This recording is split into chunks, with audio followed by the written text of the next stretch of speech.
इस वक्त मैं वॉर जोन में मौजूद हूं, वॉर रूम में मौजूद हूं और यहां पर इस वक्त आप देखें मेरे दोनों तरफ आपको वो जंगी जखीरा देखने को मिल रहा है जो कि पिछले 13-14 महीने से लगातार बरसता हुआ वॉर जोन में नजर आ रहा है। और इसका विध्वंस हम यूक्रेन के अलग अलग शहरों में, अलग अलग इलाकों में देख रहे हैं। और इस वक्त की बड़ी खबर क्या है वो आपको बता दें। बाखमुट इलाके से सामने आया है जंग का सबसे खौफनाक वीडियो। वैगनर फोर्स को यूक्रेनियंस का करारा जवाब मिला है। वैगनर के हमले का डटकर जवाब दिया गया। यूक्रेनी फोर्स के अंधाधुंध फायरिंग में वैगनर को भारी नुकसान की खबर है। पीछे हटने पर मजबूर हो गए वैगनर के लड़ाके।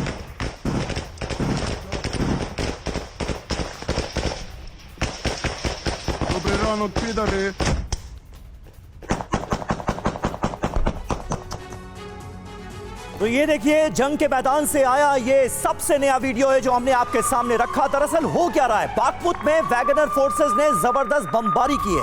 अपार्टमेंट में छिपे रूसी ठिकाने पर हमला किया गया है, लोगों पर हमला किया गया है। वैगनर की बॉम्बिंग में यूक्रेनी फोर्स की भारी तबाही सामने आई है। ये देखिए तस्वीरें आपके सामने हैं। दरअसल हुआ क्या है, बाखमुत में रिहायशी इमारतें अब खाली हो चुकी हैं, यहां पर आम नागरिक बचे नहीं और इन रिहायशी इमारतों में पनाह ली हुई है सैनिकों ने, जिसको टारगेट किया जा रहा है इस तरह के हमलों के जरिए।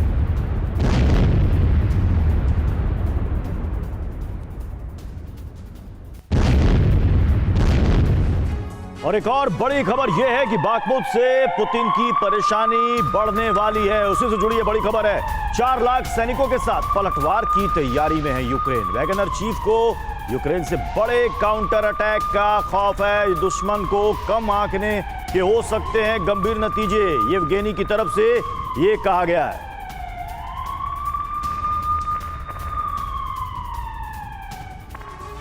तो देखिए बाखमुत से जो तस्वीरें सामने आ रही हैं वो अभी भी ये बता रही हैं कि कहीं ना कहीं यूक्रेन की तरफ से जो चुनौती दी जा रही है रूस को, वो सिलसिला जारी है, वो रुकने का नाम नहीं ले रहा है। हालांकि रूस की तरफ से दावे तो यहां तक किए गए कि पूरे बाखमुत पर हमारा कब्जा हो चुका है, लेकिन जो तस्वीरें सामने आ रही हैं वो ये बता रही हैं कि अभी भी यूक्रेनी फौज इस इलाके में हावी होने की कोशिश में है। आइए बाखमुत में जो कुछ चल रहा है उसकी डिटेल पर नजर डालते हैं। बाखमुत में मजबूत दिख रहे रूस को फिर से कड़ी चुनौती मिल रही है। यह बड़ा डेवलपमेंट सामने आ रहा है बाखमुत से। बाखमुत में सप्लाई लाइन काटने की रूस की कोशिश नाकाम हो गई है, यानी दबाव बनाने की जो कोशिश थी वो धराशायी होती हुई नजर आ रही है। यूक्रेनी सैनिक पिछले कुछ दिनों से रशियंस को आगे नहीं बढ़ने दे रहे हैं और यहां पर रूस की तरफ से मोर्चा किसने संभाला है? येवगनी की फोर्स ने, यानी वैगनर फोर्सेस ने। दक्षिण पश्चिमी बाखमुत में T504 हाईवे पर कब्जे में रूस अभी भी नाकाम साबित हुआ है। यह रूस की बड़ी नाकामयाबी है। रूस के लिए लड़ रहे वैगनर फोर्स को आगे की राह और मुश्किल दिख रही है और यही वजह है कि यहां पर तनाव खत्म होने का नाम नहीं ले रहा है। दोनों तरफ से टक्कर का सिलसिला अभी भी जारी नजर आ रहा है। हमारे साथ इस वक्त तमाम खास मेहमान मौजूद हैं, उनसे आपका तारुफ करा दें। कर्नल US राठौड़ साहब हमारे साथ मौजूद हैं। मेजर जनरल राजन कोचर साहब हमारे साथ जुड़ गए हैं। निनाद सेठ साहब हमारे साथ मौजूद हैं और ग्रुप कैप्टन UK देवनाथ साहब हमारे साथ मौजूद हैं। कोचर साहब, पहले मैं आपके पास आऊंगा, जानने की कोशिश ये कि आखिर बाखमुत में होता क्या आप देख रहे हैं। पहले ये खबर आती है कि बाखमुत पर एक तरह से रूस का कब्जा हो गया है और अब हम देख रहे हैं मजबूत टक्कर देते हुए ज़ेलेंस्की के जवान इस इलाके में भी नजर आ रहे हैं। यूक्रेन बाखमुत से कब्जा छोड़ने के लिए तैयार नजर नहीं आ रहा है। देखिए, जब एक शहर की लड़ाई होती है उसकी बिल्टअप एरिया की लड़ाई भी उसमें होती है और बिल्टअप एरिया को डोमिनेट करना इतना आसान नहीं होता है और एक आउटर पेरीमीटर होता है शहर का और जितने भी रूट्स अंदर आते हैं उस एरिया से, वो सारे इम्पॉर्टेंट अप्रोचेस को डोमिनेट करना होता है। तो उसके लिए फौज की नफरी की ज़रूरत होती है, फायर पावर की ज़रूरत होती है और डोमिनेशन की ज़रूरत होती है। तो इसीलिए हम ये देख रहे हैं कि बाखमुत को लेना इतना आसान नहीं हो रहा है, बिकॉज वो अप्रोचेस यू 8 से 10 अप्रोचेज हैं बागपूत में जिससे एंटर किया जा सकता है, और कोई भी एरिया अगर रशियन फोर्सेस लेती हैं तो उसके ऊपर काउंटर अटैक भी आता है। ये सर नहीं लग रहा कि बहुत सारे इलाकों में रूस की कमोबेश स्थिति यही रही है, लगता था कि जीत रहे हैं फिर बैकफुट पे आ रहे हैं। आपको लगता नहीं है 1.25 साल में ये सिचुएशन हमने कई जगह देखी है? देखिए, रशियन ने अपने आप को इतना फैला दिया था कि वो थिनली डिप्लॉयड हो चुके थे, इसीलिए आपने देखा होगा खार्किव का एरिया भी उनको छोड़ना पड़ा, बिकॉज अपनी डिफेंसेस में कंसंट्रेशन लाने के लिए। और उसकी और इसी से जुड़ी एक बड़ी खबर करुणा के पास है। करुणा, बागमुत में क्या हो रहा है? बिल्कुल, बागमुट से एक और बड़ी खबर देखिए समीर आ रही है, ये बता दे दर्शकों को फटाफट। देखिए, बागमुट में एक्शन में नजर आए हैं वैगनर फोर्सेस के जवान। उजाड़ शहर में वैगनर सैनिकों की मूवमेंट नजर आ रही है, मिलिट्री व्हीकल पर जाते हुए। देखिए आप तस्वीरें, वैगनर के सैनिक नजर आ रहे हैं। बागमुट की सबसे लेटेस्ट, सबसे ताजा तस्वीर इस वक्त आपके सामने, क्योंकि आपको याद होगा कि अब से करीब 1 महीना पहले ही वैगनर फोर्सेस ने इस बात का दावा कर लिया था कि बागमुट को फतेह कर लिया गया है, लेकिन अब उन दावों को झुठलाया जा रहा है यूक्रेन की तरफ से, यूक्रेन की फोर्सेस की तरफ से, और लगातार बागमुट को एक बार फिर से हासिल करने की जो कोशिशें हैं वो नजर आ रही। यूके देवनाथ सर हमारे साथ है, group captain U K Devnath sir. मेरा सवाल आपसे है कि आखिर ऐसा क्या हो गया जिस बागमुट को लेकर 1 महीने पहले ही फतेह करने का दावा वैगनर फोर्सेस की तरफ से कर लिया गया था, फिर बाद में क्या तब्दीलियां हुई? ऐसा क्या हुआ कि एक बार फिर से हालात वैगनर फोर्सेस के लिए या फिर रशिया के लिए बहुत चैलेंजिंग वहां पर नजर आ रहे हैं? हाँ, करुणा, हुआ ऐसा है कि बागमुत में जो रेजिस्टेंस जो है यूक्रेनी की फौज दे रही है, इस रेजिस्टेंस को शायद क्रेमलिन के मिलिट्री प्लानर्स ने आकलन नहीं किया था। वैसे करुणा, कोई भी अर्बन वॉरफेयर बहुत ही कठिन होता है।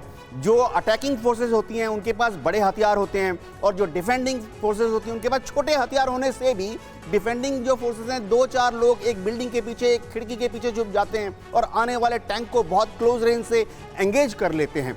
हाँ, एक और चीज़ जो हुई है कि बागमुत में जो यूक्रेनी डिफेंडर्स हैं उनकी ट्रेनिंग, खासतौर से उनकी कमांडो ट्रेनिंग जो हुई है क्लोज कॉम्बैट बैटल के लिए, वो जर्मनी में खास इंग्लैंड से आए हुए रॉयल आर्मी के कमांडो इंस्ट्रक्टर्स ने दी है, और उन्होंने उनको सिखाया कि किस तरह से यूक्रेन की फौज छोटे हथियारों के साथ रूस के बड़े टैंक और बख्तरबंद गाड़ियों को उड़ा दे। देवनाथ सर, हम आगे बढ़ेंगे, इस चर्चा को आगे बढ़ाएंगे, लेकिन इस वीडियो को एक बार फिर से दर्शकों को दिखा देते हैं। ये देखिए तस्वीरों में, ये वॉर जोन से आई सबसे नई तस्वीर है, और जैसा कि इस वक्त हम आपको दिखा रहे हैं कि वैगनर ग्रुप, जो कि एक समय ये दावा कर रहा था कि बागमुत में उसका कंट्रोल हो गया, काफी आगे हद तक बढ़ गया, लेकिन अब फिर से वो बात ये कह रहा है कि हमारे पास हथियारों की कमी है, सैनिकों के पास रसद की कमी है।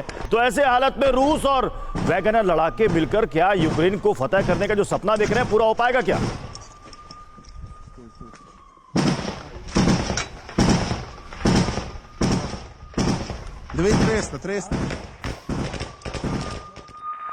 बड़ी खबर इस वक्त, वॉर जोन में रूसी ठिकाने पर जबरदस्त अटैक हुआ है। यूक्रेनी एयर डिफेंस सिस्टम से ताबड़तोड़ फायरिंग हुई है। रूसी फोर्स को हमले में भारी नुकसान की खबर है।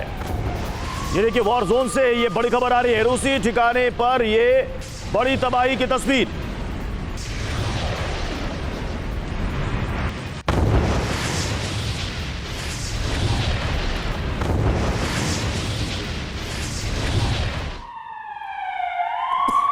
अगली बड़ी खबर चेरनीहिव से। चेरनीहिव में रूस ने पुल को उड़ाया।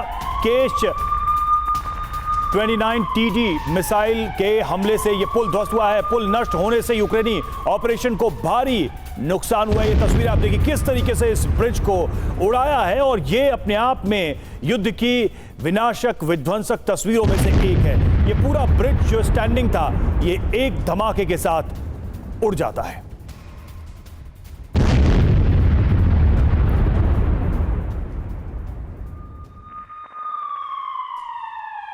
और देखिए, वॉर रूम से एक और बड़ी खबर आपको दे दें। रूस यूक्रेन जंग के बीच नाटो की सबसे बड़ी वॉर ड्रिल को लेकर खबर। 10,000 सैन्य बलों के साथ नाटो की यह ड्रिल यूएस नेशनल गार्ड की ओर से इस बात का ऐलान किया गया है। अमेरिका समेत 22 देश इस मेगा ड्रिल का हिस्सा होंगे।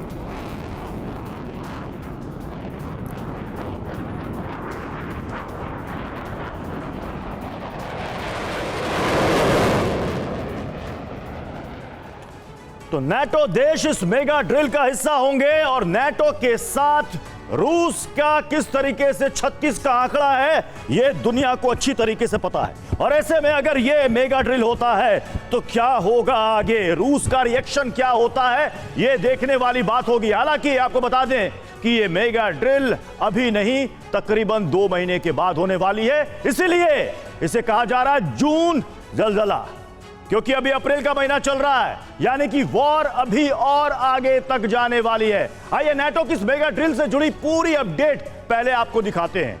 2 महीने के बाद 12 से 23 जून तक वो तारीख है जब वो मेगा ड्रिल चलेगी। 2 महीने के बाद फोर्सेस कौन कौन से शामिल होंगी, इसमें कितनी होंगी ये देख लीजिए, 10,000, ये आंकड़ा 10,000।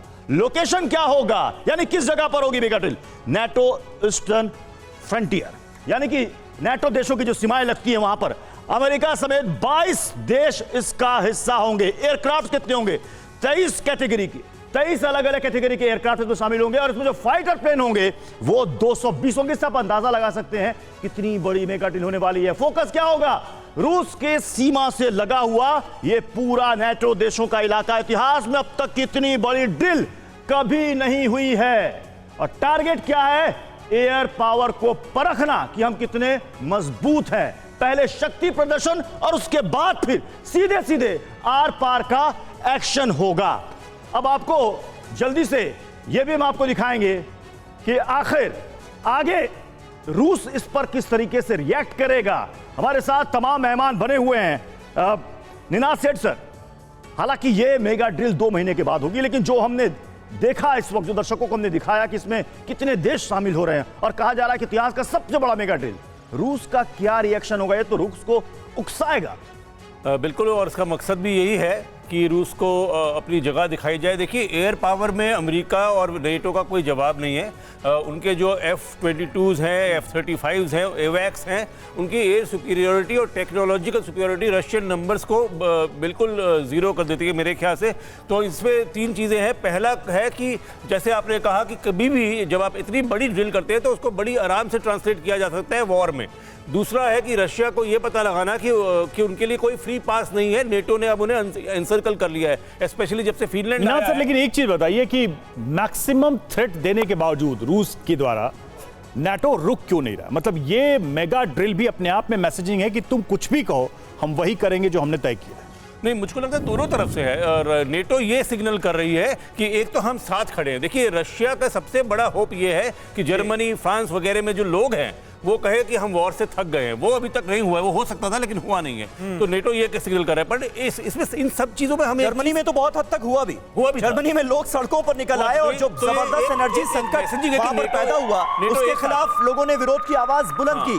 सर, मैं 1 मिनट आपको रोक रहा हूं, एक अहम खबर और ले लें। डोनेस्क में रूसी टैंक पर यूक्रेन का हमला हुआ है। यूक्रेनी हमले में रूसी टैंक पूरी तरह से तबाह हो गए, धू धू कर जलता नजर आया रशियन टैंक। वो वीडियो भी अब हम आपको दिखाने जा रहे हैं। ये देखिए, यही वो तस्वीरें हैं जिसका मैं जिक्र कर रहा था। रूसी टैंक किस तरह से तबाह हो गया है ये आपके सामने है। और क्या यही वजह है जिस तरह से एक के बाद एक जो अत्याधुनिक टैंक्स हैं वो युद्ध में बर्बाद होते हुए नजर आ रहे हैं? यूएस राठौड़ साहब, अब जिक्र एयर पावर का होने लगा है। एयर पावर को टेस्ट किया जा रहा है, उससे रिलेटेड वॉर ड्रिल हम देख रहे हैं। आने वाले वक्त में दोनों तरफ से क्या बड़े पैमाने पर एयर पावर का इस्तेमाल होते हुए भी अब हम देखेंगे?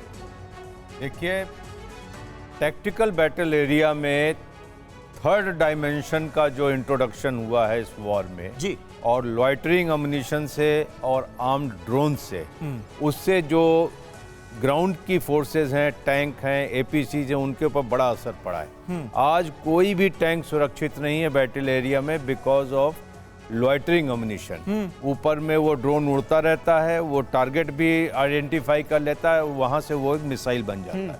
वही आप देख लें, ये टॉप अटैक। एक सवाल सबसे बड़ा जो जहन में आता है वो ये कि मौत के मुंह में क्यों धकेला जा रहा है इस तरह से सैनिकों को? भारी संख्या में सैनिकों की जान जा रही है। अगर आपको लड़ाई लड़नी है, जीतनी है, तो एयर पावर का इस्तेमाल क्यों नहीं हो रहा?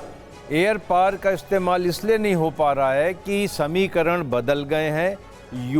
यूक्रेन को अगर आप एक थिएटर मान के चलें तो जिस तरीके की डेंसिटी आप एयर डिफेंस वेपन्स की देख रहे हैं वहां पे जी। पहले कहीं भी इस तरीके से नहीं देखी। कम से कम 7 तरीके के डिफरेंट एयर डिफेंस वेपन्स वहां लगे हुए हैं। आप देख रहे हैं कि ड्रोन्स गिराए जा रहे हैं, जो भी हवाई जहाज कोशिश करता है गिरा दिया जाता है। आपने अटैक हेलीकॉप्टर्स का नाम नहीं सुना है। अटैक हेलीकॉप्टर्स ना के बराबर हैं। जब भी कोई उठता है, कामोव है या दूसरा है मी-26, मार दिया जाता है। तो एक बहुत बड़ी एसिमेट्री और डिसएडवांटेज मैं कहूंगा आज एयरफोर्स को। बिल्कुल बिल्कुल सही बात है। और करुणा भी देखिए हमारे साथ मौजूद है। करुणा, ऐसे में नाटो की ड्रिल जो हो रही है उसके अपने खास मायने।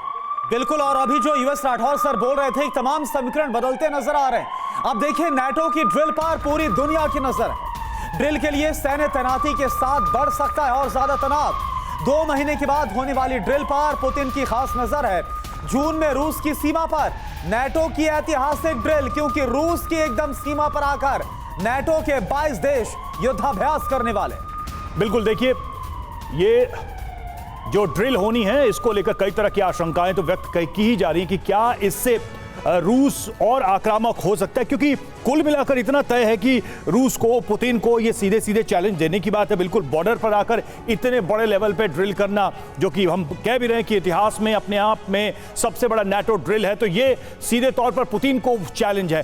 63 दिन का वक्त बाकी है। इसके बाद नाटो की एक ऐसी एयर ड्रिल होगी जैसी इतिहास में कभी नहीं हुई। और आपको फिर से बता दें कि ये ड्रिल रूस के बॉर्डर पर होगी और इसके बाद उठ रहे कुछ गंभीर सवालों पर नजर डालते हैं, क्योंकि ये सवाल अब बेहद महत्वपूर्ण है। जी हां, तो ये जो विध्वंसक का ऐलान हुआ है नाटो की तरफ से, उसमें पहला सवाल क्या है? 7 गंभीर सवालों पर नंबर 1 क्वेश्चन, क्या नाटो यूक्रेन की जीत या युद्ध खत्म होने का अब सिर्फ 2 महीने ही इंतजार करेगा और इसके बाद फिर वो अपने बड़े एक्शन की तरफ बढ़ेगा? दूसरा सवाल, नाटो ड्रिल की 12 जून की तारीख क्या कोई बहुत बड़ा इशारा कर रही है? क्या कोई ये इंडिकेशन है? नंबर 3, क्या अगले 2 महीने के बाद नाटो सीधे युद्ध में कूद जाएगा, जिसका डर या जिसकी आशंका सबसे ज्यादा बनी रही है शुरू से ही? और नंबर 4, सबसे बड़ी वॉर ड्रिल की घोषणा क्या रूस पर दबाव बनाने की रणनीति है? क्या रूस को प्रेशराइज करने की कोशिश अपने?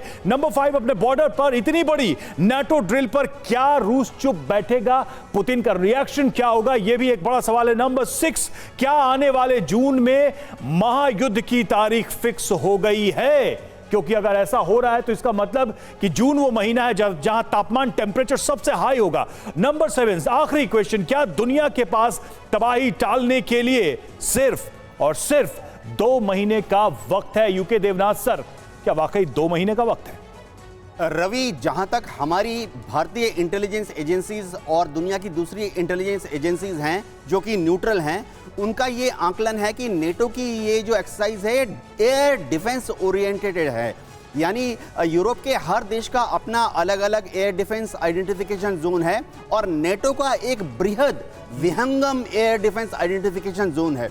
इस एक्सरसाइज के दौरान नेटो की फोर्सेस जो हैं वो अपने फाइटर इंटरसेप्टर विमान के साथ ये भी परखेंगी कि नेटो के अलग अलग जो धड़े में जो उन्होंने अपने एयर डिफेंस रेडार तैनात किए हुए हैं, एयर डिफेंस मिसाइल तैनात किए हैं, उनके जो MGR हैं, मिसाइल गाइडेंस रेडार्स हैं, वो क्या एक कोहेरेंट और ताकत के साथ मिलजुल कर युद्ध लड़ सकते हैं?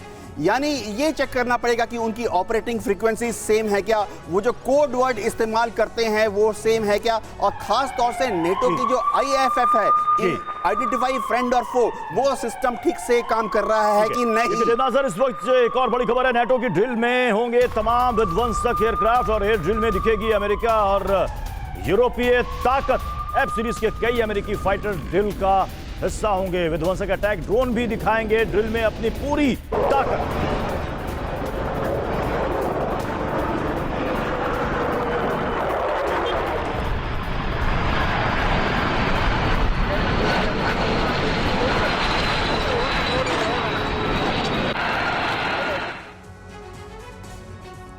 तो देखिए, अब आपको वो बताते हैं, वो फहरिस्त आपको दिखा देते हैं जो नाटो ड्रिल में शो स्टॉपर रहने वाले हैं, जिस पर सबकी नजर है, जिनकी भयावह ताकत किसी को भी दहलाने के लिए काफी है। आप जरा देखिए ग्राफिक्स के जरिए आपके सामने ड्रिल के शो स्टॉपर्स कौन रहने वाले हैं, किस पर दुनिया के साथ साथ पुतिन की खास नजर होगी यूएस एयरफोर्स का A-10C अटैक प्लेन, जो कि इस ड्रिल का हिस्सा होगा। इसके अलावा F-15C, F-16 और F-35A फाइटर जेट्स भी इसका हिस्सा होंगे और साथ ही MQ-9 अटैक ड्रोन भी, रीपर ड्रोन भी इस ड्रिल का हिस्सा होगा। इसके साथ साथ C-17 और C-130H कार्गो एयरक्राफ्ट भी इस ड्रिल में नजर आएंगे। इसके अलावा टैंकर्स आप देखिए KC-46 और KC-135 इस सीरीज के जो टैंकर्स हैं वो भी नजर आने वाले हैं। यूएस नेवी FA-18 फाइटर्स भी इसमें शामिल होंगे यूएस नेवी के।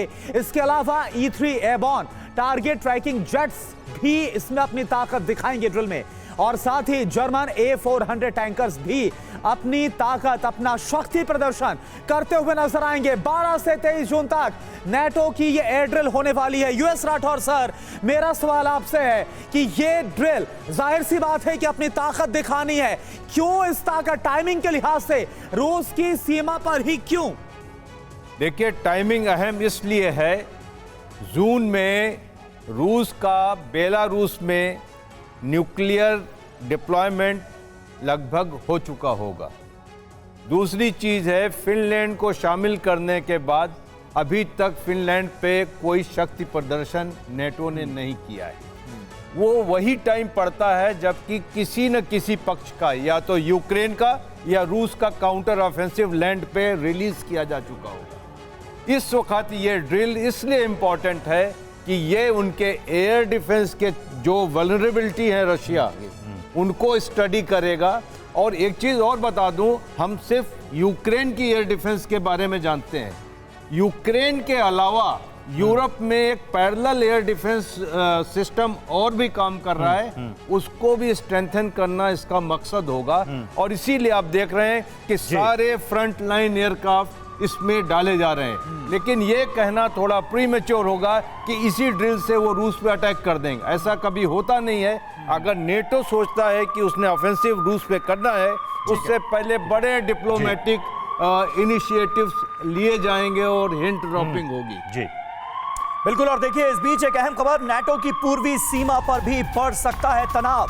रूस से सटे नाटो देशों में बढ़ेगी सैन्य तैनाती, ये फैसला लिया जा रहा है। रूस से सटे नाटो देशों में मेगा एयर ड्रिल की तैयारी की जा रही है। रूसी सीमा से सटे नाटो देशों पर यही वजह है कि खतरा बढ़ता नजर आ रहा है और नाटो भी खुद को तैयार करता दिख रहा है।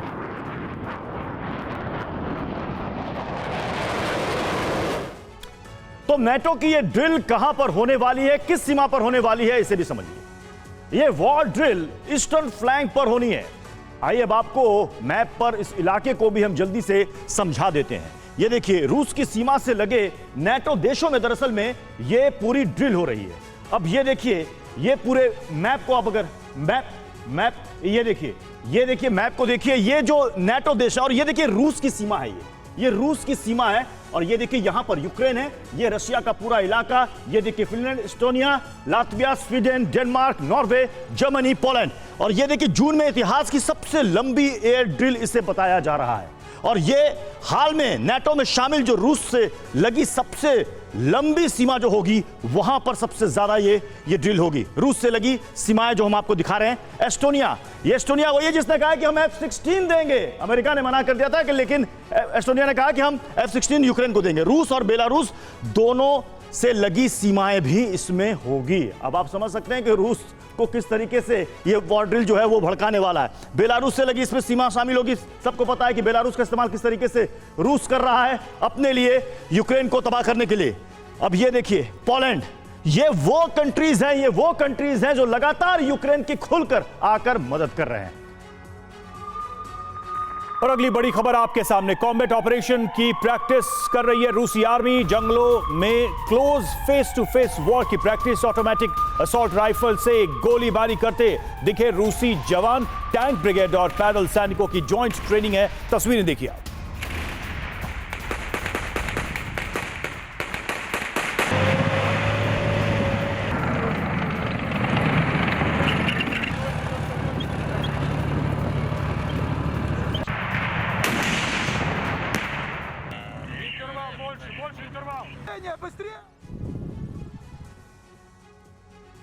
तो देखिए अब आपको कुछ तस्वीरें दिखाते हैं कि जंग किस भीषण मोड़ पर यहां पर पहुंच चुका है। जो तस्वीरें सामने आ रही हैं, देखिए ऑटोमेटिक असॉल्ट राइफल से यहां पर ट्रेनिंग दी जा रही है। ये देखिए गौर से इन तस्वीरों को कि जंग अब किस मुहाने पर पहुंच चुका है। दोनों तरफ से आर पार की जंग चल रही है और इसमें कॉम्बैट ऑपरेशन की प्रैक्टिस की जा रही है कि कैसे दुश्मनों तक अपनी पहुंच बना और कैसे वहां पर सैनिकों को ज्यादा से ज्यादा वो हताहत कर सके। देखिए टैंक ब्रिगेड, ये देखिए कॉम्बैट ऑपरेशन की प्रैक्टिस कर रही है रूसी आर्मी, जिसकी तस्वीर अभी हमने आपको ये दिखाई। बिल्कुल, प्रत्युष ने जो तस्वीरें दिखाई हैं दरअसल ये बहुत अहम है। ये ट्रेनिंग, दरअसल इन ट्रेनिंग्स के मायने क्या हैं, इस वक्त जिस तरह से सैनिकों को ट्रेन किया जा रहा है रूस की तरफ से, उसके मायने क्या हैं, ये जानना बहुत जरूरी है। 3 तस्वीरें आपके सामने हैं। ऑटोमेटिक राइफल से फायरिंग की ट्रेनिंग, कॉम्बैट ऑपरेशन की प्रैक्टिस और टैंक ब्रिगेड के साथ ट्रेनिंग, यानी आने वाले वक्त में मैन टू मैन जंग के आसार हैं। यह सिलसिला जो अभी हम युद्ध के मैदान में देख रहे हैं वो जारी रह सकता है, इसके पूरे आसार नजर आते हैं क्या राठौड़ साहब। और इस वजह से सैनिकों को उस टाइम के लिए, उस वक्त के लिए ट्रेन किया जा रहा है। जो ट्रेनिंग आप दिखा रहे हैं वो हमारी पार्लेंस में इसको डिसमाउंटेड अटैक कहते हैं इन्फेंट्री द्वारा। और जो आप ये गाड़ी देख रहे हैं ये इन्फेंट्री कॉम्बैट व्हीकल है बीएमपी।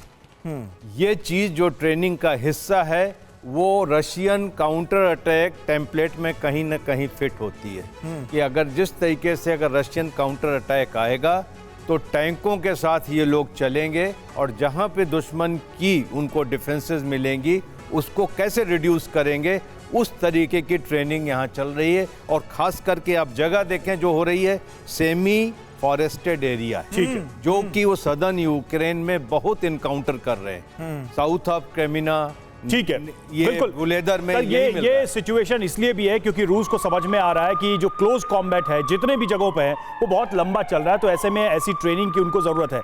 और देखिए इस बीच एक संभावना ये भी नजर आ रही है कि कई सालों तक ये युद्ध चल सकता है, यूक्रेन युद्ध चल सकता है। जिनपिंग से मिलने के बाद मैक्रो ने ये बात कही है, ये संभावना बताई है। यूक्रेन के लिए अभी सैन्य एक्शन ही विकल्प है, युद्ध में अब बातचीत का वक्त नहीं है। मैक्रो की देखिए भाषा भी बदली है, जब वो चीन में थे तो वो शायद सलाह मशवरे की बात कर रहे थे, लेकिन वापसी के बाद अब देखिए उनके बात क्या है कि युद्ध होगा और ये लंबा चलेगा। तो देखिए इमैनुअल मैक्रों की तरफ से युद्ध की शुरुआत से तमाम कोशिशें की गई और अब ये ताजा बयान, तो रूस यूक्रेन घमासान, इस पर आप देखिए मैक्रो का हैरान करने वाला बयान। क्यों? ये शांति वार्ता का वक्त बिल्कुल नहीं है, सैन्य एक्शन ही अभी विकल्प बचा हुआ है, अभी बातचीत का मौसम नहीं है, ये इमैनुअल मैक्रो साफ बोल रहे हैं। इसके साथ ही यूक्रेन जंग में डटा हुआ है लगातार मजबूती से। इस वक्त यूक्रेन की मदद करना बहुत जरूरी है, सभी देशों को स्टैंड लेना होगा। ये फ्रांस के राष्ट्रपति इमैनुअल मैक्रो का बहुत बड़ा बयान। अब ये स्टैंड क्यों बदला, ये आप समझिए। क्या यूरोप को ये लग रहा है कि युद्ध में पुतिन अब अकेले पड़ गए हैं? अगला बड़ा सवाल, क्या नाटो को रूस की हार दिखने लगी है, यहां से इसलिए स्टैंड में बदलाव आया है? क्या पुतिन को मजबूर करने का कोई ये नया तरीका है, ये कोई नई तैयारी है? क्या जिनपिंग ने युद्ध से किनारा कर लिया इसीलिए अब मुलाकात के बाद ये स्टैंड बदला हुआ नजर आ रहा है? क्या पश्चिम का रूस के साथ लंबे युद्ध का पूरा एक्शन प्लान तैयार हो चुका है क्या? ये एक बहुत बड़ा सवाल है। बिल्कुल, और ये सवाल इसलिए भी है क्योंकि चाहे जो भी स्थिति हो ये युद्ध खिंचता चला जा रहा है और इस फैक्ट को कोई डिनाई नहीं कर सकता। हार जीत किसकी होगी ये भविष्य बताएगा।